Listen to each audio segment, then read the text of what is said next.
What's God like? What a question. Well, he's a spirit. He's a man. The white beard sitting on a cloud. He's got a plan of some sort. At least I think he does. what is this thing? That's a very good question. Infinite.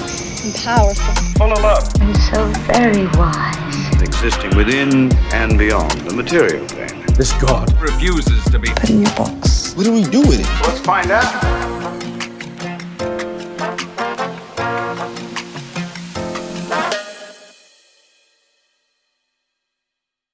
Good morning. Welcome to Birth City Church. My name is Josh Crane. I'm the lead pastor here. And if this is your first Sunday, aren't you glad you're here? So we're doing a new series starting today called What God is Like. What God is Like. And the name of today's message is God is Like a Honey Badger. I will explain it to you later on in this message. We've got some other stuff to get to first, but we will get to the reason that God is like a honey badger. First, we're going to talk about ISIS, and then we're going to talk about peaceniks, and then we're going to talk about my mother-in-law, and that has no relation to the ISIS thing, I promise, okay? And then we're going to talk about Greek gods, and then Moses, and then animals in clothing, and then jealous brothers, and then we'll be done. Sound good? Okay, that's the roadmap for today. What is God like? God is like a honey badger. This quote by A.W. Tozer I find to be very helpful. He's a theologian from a long time ago, and he says this: what comes into our minds when we think about God is the most important thing about us. What comes into our minds when we think about God is the most important thing about us. Agree or disagree? It's one of the reasons we've decided to do this series. I want to talk to you for the next several weeks about what God is like. And I want to talk to you specifically about it from the Jesus tradition or the Christian tradition. So this series, if you're kind of a skeptic and agnostic, you're not sure what you think about faith or about Jesus or about Christianity, I'm not trying to prove God's existence or prove that this stuff is accurate to you over the next several weeks. What I want to do, though, is explore this question, what is God like, from the Jesus perspective, from the Christian perspective, and of course also from the Jewish perspective, because Jesus was a Jew. So the Old Testament in your English Bible is the Hebrew Bible, and that would have been the scriptures that Jesus was intimately familiar with and built off of. And in the New Testament, the scriptures all about Jesus, what he did, and the early church. So we want to look at those two things, the Hebrew Bible and the New Testament, and we want to look and see what they say God is like. And the reason I think this is incredibly important is simply because what you believe about God will shape who you become. I strongly believe this, that what you believe about God will shape who you become, because we become like what we worship. We become like what we worship. So if you're a follower of Jesus, if you worship Jesus, if you worship God, then what you believe about him is incredibly important, because we become like what we worship. But maybe you're not a Christian. Maybe you're not a follower of Christ. Maybe you're not sure what you think about the whole faith thing. You follow something. You worship something, because we're just kind of like, I believe, built to be worshipers. And some of us, it's money, and some of it's success, and some of us, it's power, and some of it's material goods. Some of us, it's fame, or at least the appearance of success, but we become like what we worship. And if you look at different religious sects around the world, different parts of other religious traditions, or even of Christianity, you will see this play out over and over and over again. For instance, ISIS, over the last decade or so, has been known for terrorism in the name of Allah, right? It is a radical branch of the Islamic tradition that has a very radical view of Allah, the God that they worship. And so because of that, they are radical themselves, and they've killed other people. And they believe they are doing that, not just that it's permissible within their understanding of God, but that it's desirable, that their understanding of Allah wants them to do these horrible things. That's the way they view God, and that's the way that they live their lives, because we become like what we worship. Or perhaps you've seen people who are pacifists in the way of Jesus. They believe that Jesus' teaching on enemy love, on loving those who would persecute you, needs to be driven down into their own life, and including into many of the wars that maybe are happening all around the world. And so you've seen followers of Jesus who are protesting at different protests about war. Or perhaps Westboro Baptist Church, not affiliated, by the way, with any actual Baptist denomination. They're an independent church, but Westboro Baptist Church has a very particular view of God. And it leads them, because of this view, to go out into the world with these kind of hateful signs. They've protested at the funerals of soldiers and of gay people. And they carry signs around like, you're going to hell, or not blessed, just cursed, or God hates you, or God is your enemy. This is the way that they see God. And so this is the way that they live their lives. Or perhaps Mother Teresa, right? Or a number of nuns all around the world who have devoted their life to the service and the compassion and care of others, because they believe that that's what God is like, and so that's who they want to become. We become like what we worship. Over and over again, this is true. So I think it's an incredibly important topic because I believe you become like what you worship. And if we want to know what God is like, we got to understand that when we do that, the more we find out, the more that it will probably cause us to redirect our life or reorient our priorities to try and become more and more like what he is like. So we're going to camp out over the next several weeks in a passage in Exodus chapter 34, and then we're going to build on it by looking at some other passages throughout both the Hebrew Bible and the New Testament. And that's what we're going to do. And I'm excited about it. What is God like? The place I want to start is that a lot of times to answer this question, people use words that aren't necessarily that descriptive or that helpful in the grand scheme of things. When we ask the question, what is God like? A lot of times people start talking about the omnis, that God is omnipotent, he's omniscient, he's omnipresent, he's omnibenevolent. What they mean is that, right, he's all-powerful, he's all-knowing, he's everywhere, he's everything everywhere all at once. It'd be a great title for a movie maybe.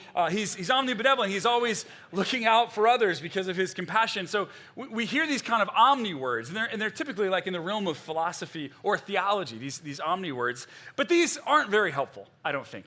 Really getting at the personality of God, what God is like at the core of who he is. These are very 30,000-foot level, but they don't tell us much about him. For instance, if you were to ask me about my mother-in-law, I could tell you that, well, she's in her late 60s. She's 5 foot 4 inches tall. She's retired and she has blonde hair.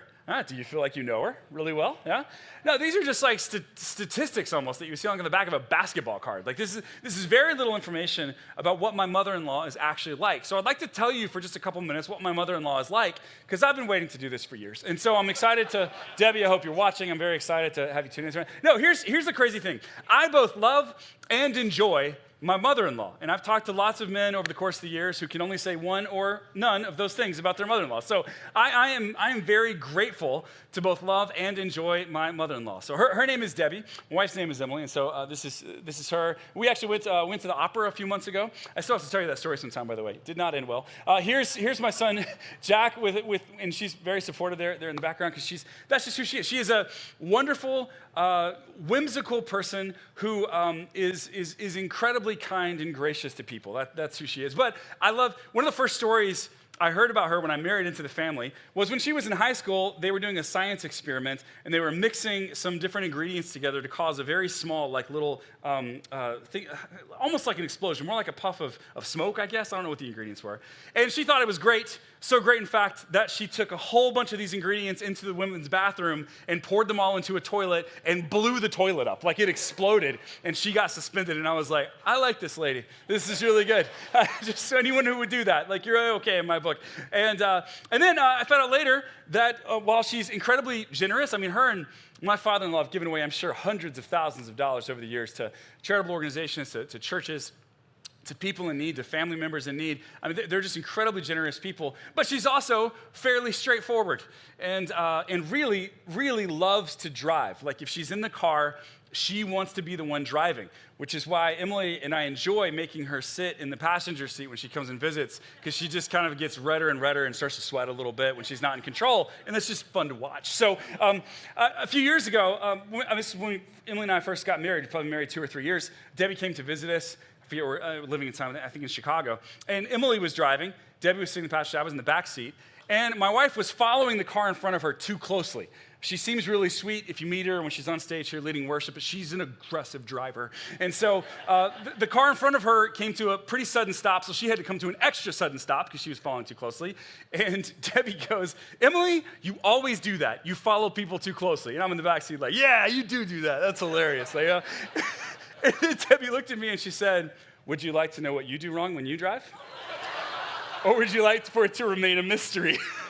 And I said, lay it on me. And she did. So I really always enjoy her. So she's whimsical, she's generous, she's kind, she's gracious, she's funny, she's straightforward. Now you have a better idea of what my mother-in-law is like, because I haven't just told you that she's retired and blonde and in late 60s and 5 foot 4. Like, there are certain things about God that are really helpful to know. There are certain things that are like statistics. Like, these is kind of like what he's like at some level, but it's not who he is in his essence.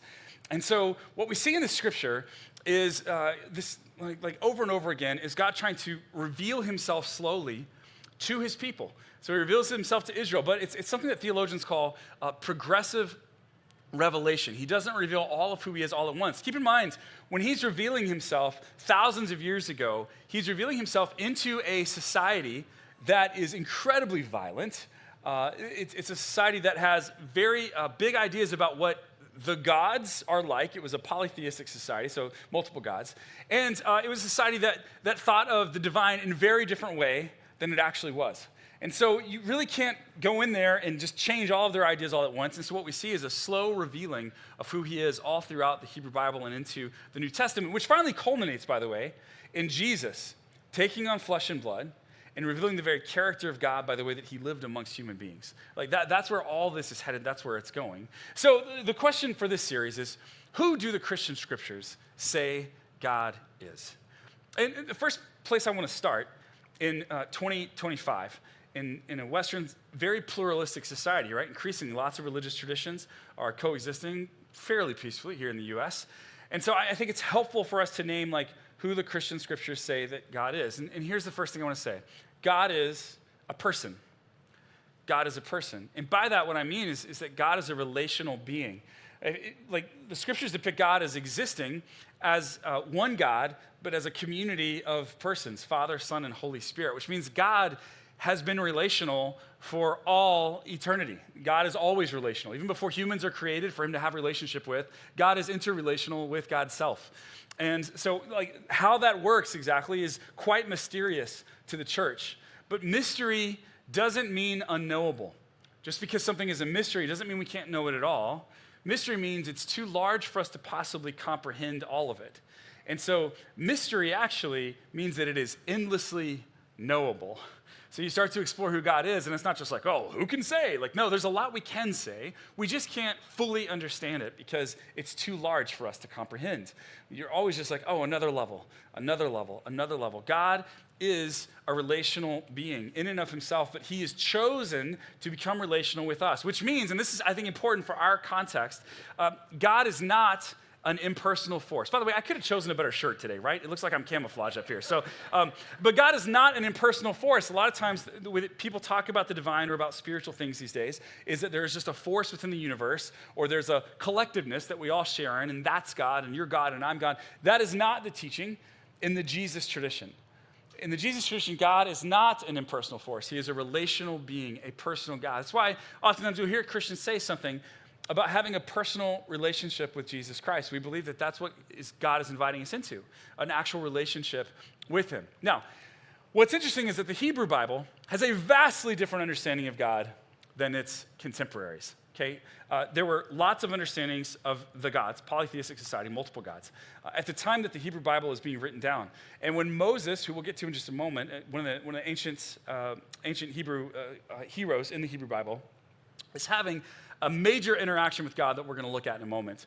Around that same time, there are other stories being written down about the way that the gods are all over the ancient Near East. And so we read, for instance, a story about, if you've ever read about the Trojan Wars, you know that there are gods heavily involved in all of the Trojan Wars. So this is the way that people thought about how the divine interacted. And what you'll see is that over and over again, the gods are capricious. The gods are angry. The gods have mood swings. They're mad all the time about something. And then humans are always trying to get the gods to be on their side. And so if the crop doesn't come in that year, well, the gods must not have sent rain. We've got to do something to get the gods on our side. If we didn't have success in business this year, the gods must be angry. We've got to do something to get the gods on our side. So they're constantly trying to placate the gods and all of these other traditions. And so we read this story about Agamemnon, who's the king of Greece. He and his army are crossing the Mediterranean Sea to participate in the Battle of Troy, and suddenly all the wind stops. Their sails go completely limp, and they're dead in the water. They can't even get across. And come to find out, Artemis is angry at Agamemnon. Artemis was one of the Greek goddesses. And Artemis, kind of her key defining attribute is that she's pretty much angry about something all the time. And so they got to figure out a way to try to satisfy Artemis. And so what they do is that they try and go to, she requests that they sacrifice Iphigenia, who is Agamemnon's daughter. So Iphigenia gets brought before kind of everybody, and there's wailing and gnashing of teeth, and like this is going to be terrible. But they choose to slit her throat to appease Artemis. And as soon as she is killed, the sails fill with wind, and they start to go. And this is often the way that the gods are depicted. They're angry, and eventually they're going to require you to sacrifice that which you love most in order to appease them. I give you that background because I want you to understand how the ancient world thought about the divine when we walk into this story we're about to walk into. Because the contrast between the way the rest of the world was thinking about it and the way that these ancient Hebrew people experienced God cannot possibly be overstated. So to set this story up, we're going to be in the book of Exodus in chapter 34. This is a chapter we're going to look at over the next several weeks. But to set it up, this story is about Moses. And if you're not super familiar with Moses, just a little bit about him. Moses was an Israelite. He was born to a bunch of Israelites who were in the kingdom of Egypt. And then he was adopted into Pharaoh, the king of Egypt's household, as an Egyptian, essentially. But his people, the Israelites, were in bondage and in slavery to Egypt, forced to make bricks and mortar constantly. And they were at major risk of being overrun and possibly wiped out by Pharaoh. Now, at some point, after, it's a long story, but Moses ends up leaving Egypt and going off by himself. God appears to him in a burning bush and tells him that he has compassion for these Israelites, Moses' fellow Israelites, who are still in bondage in Egypt. He sends Moses back to go to the court of Pharaoh and to request that they can go and worship their God out in the desert, out in the wilderness for several days.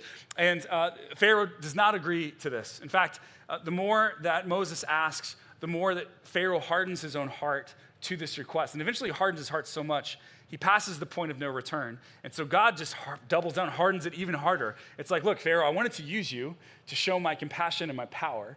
And I was going to be able to do that by you relenting to my request. But if you won't relent to that request, I can use your hardness of heart as well to show my compassion and my power. And so I'll just make it even harder. And so Pharaoh ends up letting all the Israelites go after a series of plagues sweeps over the land.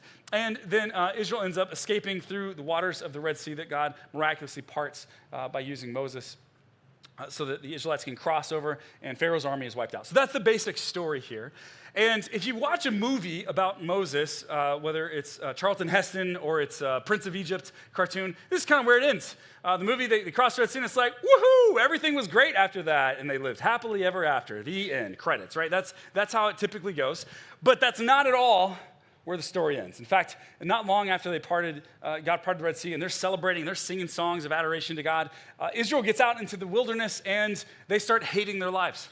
They start longing for Egypt again, because at least there, they knew what kind of food they were going to get, and they knew where they were going to sleep. And so very quickly, they turn against Moses, and they turn against God, and it's very frustrating. And so Moses is dealing with all of these stiff-necked people, and if you work, at a company on a team, you get it. So he's dealing with all these stiff-necked people, and he can't quite get them on the same page, and he goes up to convene with God, and finally, in Exodus 33, he kind of has a desperation where it's like, God, I just want to know you. I don't know that I can handle all of this. I need to understand more of who you are if I'm going to lead these people. I just want to be in your presence. God, I want to see your face. And God tells him that because God is infinite and Moses is finite, Moses can't handle being in the presence of God. It's like it will kill you. That's what will happen. But in Exodus 34, he says, I'll walk before you, and you won't be able to see my face. You won't be able to see all of me, but I'll show you what I can show you, is essentially what he tells him. And that's all you can handle, but that will be transformative for you. So in Exodus 34, we see this happen. He makes the promise in 33, then in 34. The Lord came down in a cloud, and he stood there with Moses, and he called out his own name, Yahweh, right? God has a name. It's not just God. They didn't just call him God. When they wrote it down, it was Yahweh. It was often translated the Lord, but Yahweh is what God wants to be known as. The Lord passed in front of Moses. And then this is what he calls out. So as he passes in front of Moses, he's going to tell him who he is, right? You have my name, Yahweh, and here's the essence. Here's the core of who I am. If you want to know what I'm like, here's what I'm like. Verse 6. Yahweh the Lord, the God of compassion and mercy. I am slow to anger and filled with unfailing love and faithfulness.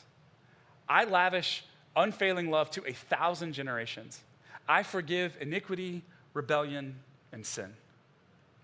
Now look, if you've been in church a long time, or if you grew up in church, you may not only be familiar with this passage, but it may seem fairly unexceptional to you.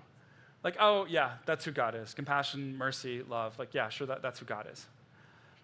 I can't overstate enough how wildly different these attributes were compared to the way the rest of the ancient Near East is thinking about the divine at this time.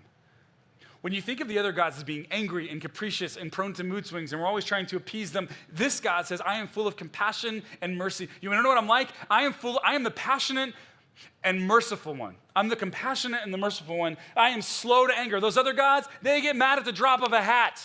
Not me. I do get angry. By the way, you want a God who gets angry about some things. There are injustices in the world, wrongs in the world, harms in the world, that if someone is any righteousness at all, they'll be like, that's not okay. I am furious about that.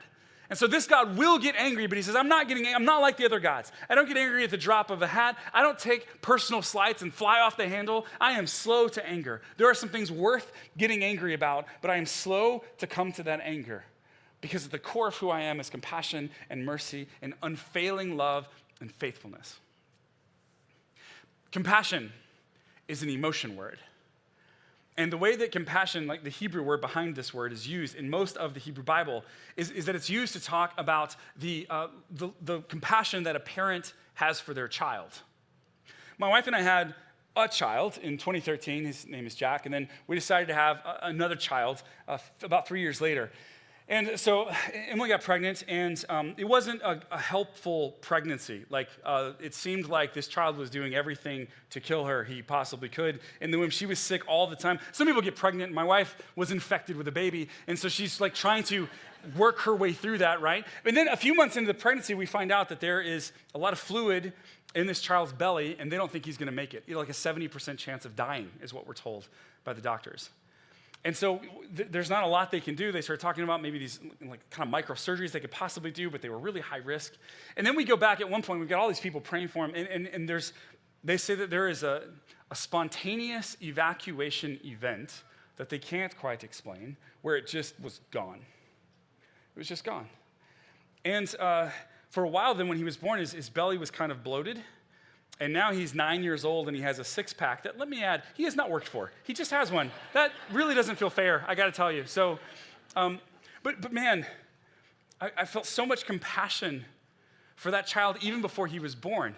And as after the evacuation event, it looked like he was gonna be born and it was gonna be healthy, and we were very excited about that. And you know, we're 8.5 months in, and Emily is not feeling very good, and her mom and my mom come up to visit us. We were living in Pennsylvania at the time, and she just wants this baby to be born. Like, whatever it takes for this baby to be born, I want to do that. And then one day she tells me she's pretty sure she's going into labor. She'd kind of said that before. I wasn't sure if this was real, right? So I'm like, well, why don't you go to the hospital with your mom? It's just right down the road from us, and I'll stay here with my mom and Jack, our oldest. And if they think you're going into labor, then I can pop right over, and that way we can kind of divide and conquer, right, with the kiddos here.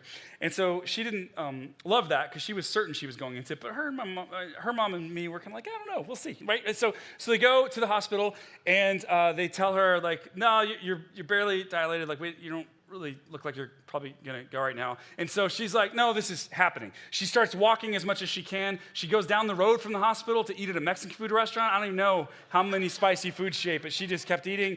And then came back with her mom, and they're like, well, a little bit more, but still probably not. And she's like, no, this is coming. And so she just kept walking around the hospital. She's calling me meantime, like, maybe you should come up here. I'm like, but they're saying it's not coming. She's like, it's coming. And I'm like, but they're professionals, and they have like equipment and stuff. I don't know. Like, it seems like, so we kind of got into a little bit of a spat over it. And finally, she called me up, and she's like, hey, they've got me in a room. He's definitely coming tonight. I'm like, okay, you willed this baby to be born. That's kind of annoying, but I'll come up right now. So we had a friend of ours take care of our oldest son. My mom and I went up, and so I'm there. We're in the delivery room. My mom and her mom are in the delivery room. Can I just say, as a guy, that is awkward. Not my favorite thing for us all to be just staring at what we're staring at, right? So, but we're all there. But there's a little bit of tension in the room because she wanted me to come earlier and I didn't, and and then I'm like, well, this feels weird. And so there's all of that. And then this child is born. And it's like all of the compassion I felt toward this child, who for months we thought might not make it, all of it came roaring into the room all at once. And suddenly, there was no room for any of that other stuff. There was no room for the spat. There was no room for the awkwardness of my mother-in-law, my mom being there. Like, it was just pure compassion for this baby who was here now, and who started crying, and immediately what I wanted was just fix it, right? Whatever is broken, can we fix it? Can we help comfort him? Can we calm him down? And I don't know that I'm the most compassionate person in the world, but I do know that my children have taught me something about compassion over the years, that if they're suffering, if they're in pain, even if they mess up, I have compassion because I don't want that for them. It's not just like, oh, I'm upset that you messed my day up. It's like, oh, I don't want you to feel that way. I don't want you to act that way and maybe dissociate yourself from other people. Like, I want better for you than that. This is the kind of compassion. When the word compassion is used in the Hebrew Bible, it's that kind of like parental, like a good father or a good mother, that kind of compassion. And this God who is announcing to Moses who he is, and in Moses' mind, the way he's thought of gods over the decades he's been alive has probably been a lot the way they thought of them in Egypt, which is the gods are capricious and the gods have mood swings and the gods are angry. And this God says, I am a God of compassion. The way that a good mother or a good father thinks about you, that's how I feel toward you. That's what my heart is toward you. I'm a God of compassion. So compassion is an emotion word, and then mercy is an action word. Not only do I feel compassion toward you, but I take steps to pour out my mercy on you. I give you more than you deserve because of my compassion. I'm with you. I will offer grace and mercy because of my compassion. And this is just such a this is a tectonic shift in human consciousness when Yahweh reveals himself as that kind of God. Because that is not the way the gods were. And he's like, I'm the one creator God, the Lord of compassion and mercy. He says, I am slow to anger, right? And I am filled with unfailing love and faithfulness. And I lavish that unfailing love to 1,000 generations. Other people hold grudges. Other people make you sacrifice in order to be forgiven. But look, I forgive iniquity, rebellion, and sin. It's not just like, I'll do it, I guess. I'll relent. And I forgive it. I take it away. I wipe it out. I don't hold it against you. I forgive. I don't hold grudges. The gods weren't like this. But this God, the God, says that's exactly who I am. And then he goes on, and this next passage goes with this. So we got to put it all together, but we're not going to have time to get to this one today. So I'm going to unpack this in a couple of weeks. So come back for that, but I just want to quickly hit it today. He says, but I do not excuse the guilty. I lay the sins of the parents upon their children and grandchildren. The entire family is affected, even children in the third and fourth generations. This passage, this part of it, is about justice and about righteous anger, and we actually want that from God, but it can sound kind of backwards in the way that it's written here if we don't understand all that's behind it, so we'll have to get to this in a couple of weeks. For today, I want to really focus on the compassion and mercy part, because it is the foundational piece, and this stuff comes after that, and it's important, and we will get to it, but just not today. And the important thing, too, is he doesn't just say this. Bible is full of stories over and over that show it. Let's show it. So I want to give you one found in your Old Testament, the Hebrew Bible, and one found in the New Testament that Jesus tells, in order for us to understand what God is like around his love and his compassion and his mercy and his slowness to anger. The first one is the story of Jonah. Jonah was a prophet, and he was a prophet of Israel. And some people believe this story literally happened. Some people believe some wise people wrote it down as an allegorical story, almost like a parable like Jesus used to tell. But regardless of whether it was historical or not, the story says a lot about the heart of God. And so Jonah is a prophet in ancient Israel, and Jonah is tasked by God to go to his greatest enemies, the Assyrians, in their capital city of Nineveh, and tell them to repent, and that if they don't repent, God is going to destroy the city of Nineveh in 40 days. And Jonah hates these people so much that he decides he does not want to go. It's not that he's afraid of them. It's not that he's afraid of the Ninevites. He just doesn't want to do anything that might possibly help the Ninevites. So he runs in the literal opposite direction, days away from them, in the opposite direction, so that he won't have to go and do what God is doing. He's not running from Nineveh, he's running from God. And so in this story, there's this giant fish that comes up out of the ocean that swallows him, and he sits in the fish for 3 days, and he thinks, like, maybe I should go. And then the fish gets heartburn and pukes him up on the sea. And a lot of times we get hung up on the fish and what the fish was and whether the fish was literal and all this kind of stuff. That is not the point of the story. The fish is just a device to get Jonah to do what Jonah was asked to do. So we're going to set the fish aside. We talked about it. You're welcome. We're going to move forward now, okay? Because then he goes to Nineveh, and he proclaims, he goes and teaches and preaches to the king and to the people 40 days, and God is going to destroy this place. I mean, it wasn't exactly a real helpful bullet point list of all the reasons to follow Yahweh. Like, he just basically 40 days, you're all dead. I'll be here all week. And just walks away. That's it. That's kind of the message. And then he goes up on a hillside, and God grows a plant out to give him shade. So he sits on the hillside, and I imagine folds his arms and stares at the city. And the only thing he's enjoying now about this whole task is that maybe at least he'll have a front row to see this place get blown to bits. So he's just sitting there. And then the unthinkable happens. The Spirit of God seems to have moved in the place. Because the Assyrian king in Nineveh repents.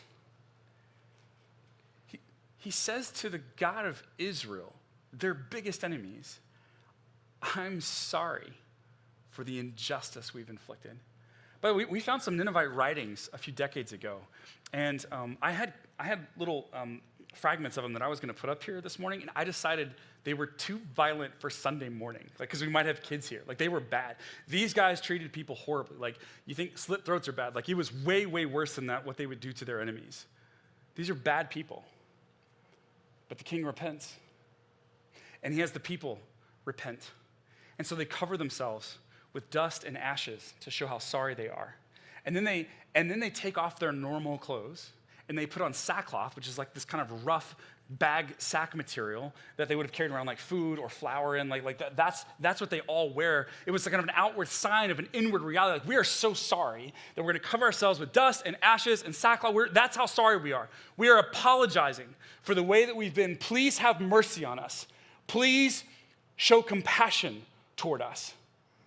In fact, they take it so far, they make sackcloth outfits for all of their animals, right? You ever been to an airport and you've seen a chihuahua and a little sweater and you're like, that's a lot, right? They decide to make outfits for all their, cows and sheep and goats. They put sackcloth on all of them. We're sorry. If our animals offended you, they're sorry. We're all really sorry. So God doesn't destroy them. And the end of the story, if you're thinking Jonah's a prophet of God. Jonah was sent on an important mission to go tell the enemies of God that they should repent, and they did. That's like you being sent on an impossible mission, and you accomplish it. People think there's no way that'll ever happen, but it does. So he's thrilled, right? No. He's super big mad. And so we read this in Jonah chapter 4, verse 1. This change of plans that God would not destroy them. It greatly upset Jonah, and he became very angry. So he complained to the Lord about it. Didn't I say before I left home that you would do this? That you would do this, Lord? That's why I ran to Tarshish. I went in the opposite direction. I knew you would do this. Why? Watch his response here. I knew that you are a merciful and compassionate God, slow to get angry and filled with unfailing love. You'd think that's a good thing. He is quoting Exodus 34 to God. He's quoting the passage that revealed that the creator of all is not capricious, is not prone to mood swings, doesn't require your child to be sacrificed. He is a good and benevolent God, and Jonah is furious about that because it might mean something good for his enemies. Boy, I wish we were different. The truth is, when we decide that someone is our enemy, sometimes we long for something so badly to happen to them that's bad. That we'd be happy to be afflicted ourselves as long as they get punished even worse. Oh, I can take a little pain as long as they get a lot of pain. And a lot of times when we pick a friend group or a politician or a savior, we really hope that they'll hate the same people we hate. We don't ever say it that way. But that's what we admire, that's what we hope for the most. And what Jonah is so furious about is that this is a merciful and compassionate God who is slow to anger and filled with unfailing love. And he says, you are eager to turn back from destroying people. Just kill me now, Lord. Kill me. I'd rather be dead than to be alive and see them be alive. Woo. I'd rather be dead than alive if what I predicted will not happen.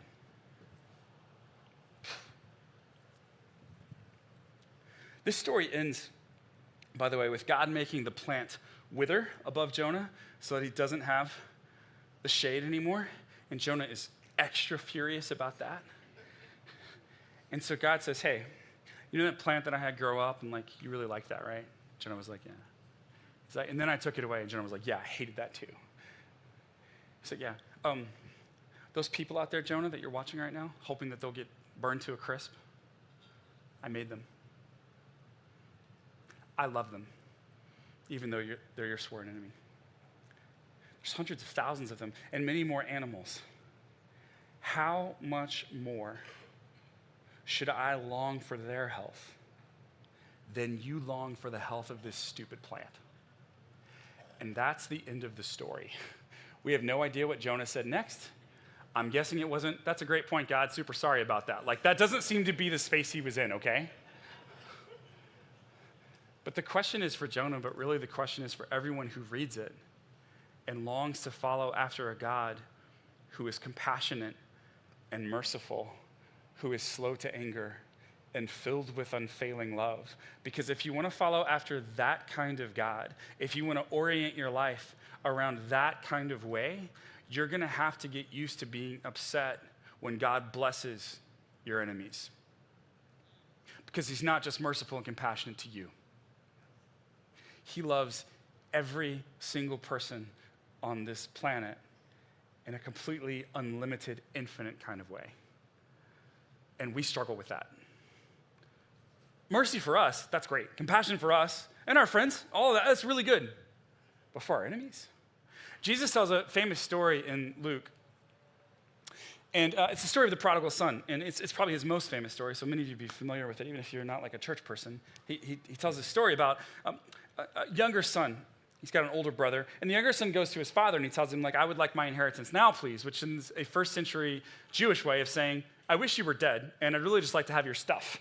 And so his father gives him his inheritance, and he goes off and he squanders it. And I assume on like Pokemon cards and scratch-off tickets, I don't know. But he goes off and he squanders it all. And it's on alcohol, it's on women, it's all that kind of stuff. And he ends up working in this pigsty, which if you've never worked with pigs, right? I grew up in East Texas, so I've worked with pigs a little bit. It is the stinkiest, grossest, like you can't imagine how bad their slop smells. And as he's doing it, he finds himself eating what the pigs are eating, which is absolutely disgusting. And for a Jew as well, totally unclean from a religious perspective. And so he thinks to himself, man, if I go home and apologize to my dad and he gets to do the told you so, like if he gets to do that to me, but then makes me a servant of his household, like literally just kind of makes me a slave the rest of my life to his whim, I'd be better off there than I would be out here eating the same slop that the pigs are eating. So he heads home and he's fully expecting his father to see him and to be angry with him and to say, I told you so, but that is not what happens. And in the telling of this with Jesus, it is obvious that the Father in this story is a picture of God because of his compassion and his mercy. What we see is that the Father apparently has been looking out at the horizon every day since the Son left, hoping for his return.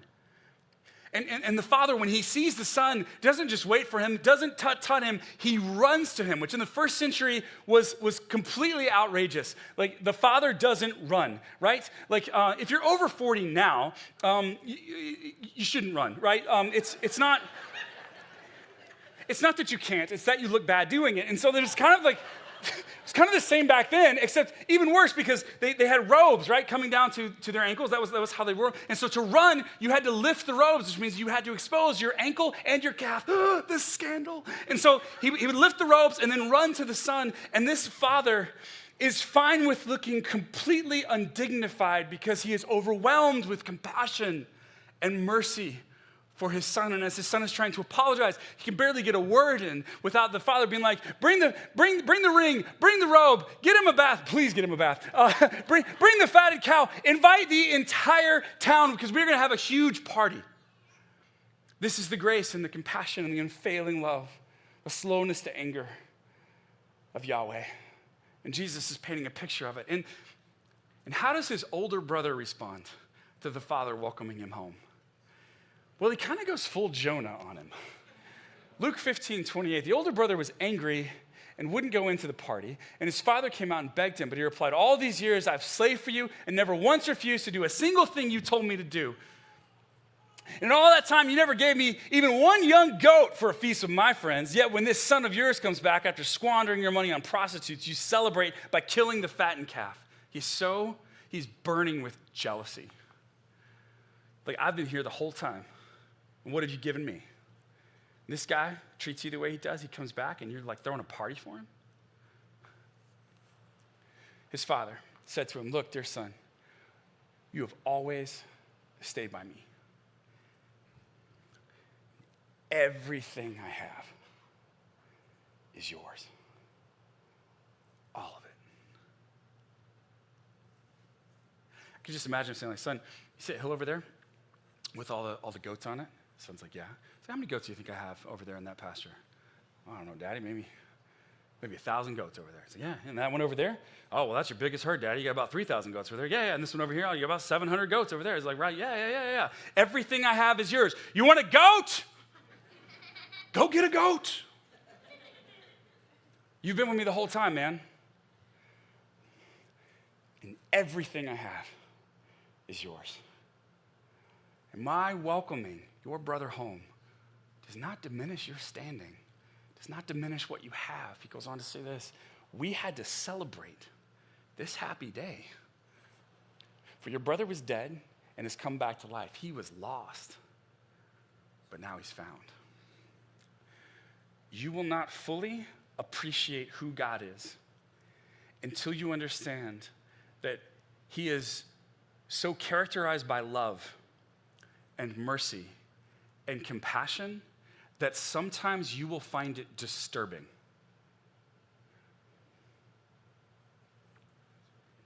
You will not grasp the audacity of God's compassion and grace until you realize how madly in love he is with someone you despise. Last thing, and then I'll be done. A few years ago, a friend of mine, he pastors a church in St. Paul, Minnesota, and they had a number of artists come and put up murals at a mall there. And there was one particular painting especially that stood out, and it was Jesus washing the feet of world leaders all around the world. And this was in about 2003, 2004. And so Jesus is stooped before these world leaders who are sitting on chairs, and he's washing feet, and there to have their feet washed are George W. Bush and Angela Merkel, and Stephen Harper, who was the Canadian Prime Minister at the time, and also Osama bin Laden. And lots of Christians wrote in furious about this painting because they had a simple misunderstanding that Osama bin Laden hadn't done anything to earn the mercy and the compassion of Jesus, but that Jesus would just want to give it to him anyway. It's a gift that has to be chosen to be received, but like Jesus would offer it to him. And that similarly, George W. Bush and Angela Merkel, like they did nothing to earn the grace and mercy and compassion of Jesus, but he would just want to offer it to them anyway. And you will not grasp the audacity of God's compassion and grace until you realize how madly in love he is with someone you despise. What is this about God?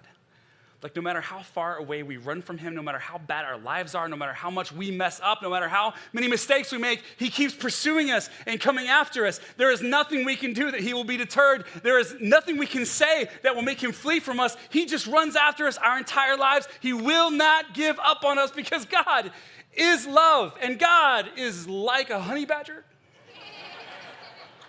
He just won't stop. And if that's the God you want to follow, then that's what your life will look like too. You'll just keep having mercy and compassion for people. And so as you reflect on that God, practice mercy and compassion. Who in your life do you need to forgive? Not because they've earned it, not because it means the relationship is going to necessarily be like it was before, but you need to let go of the vitriol and bitterness that you've been holding on to because it's not helpful to them and it's not helpful to you. And it's not helpful in your following after this God who is slow to anger and filled with love and compassion and mercy. Like, who do you need to forgive? Who do you need to bless?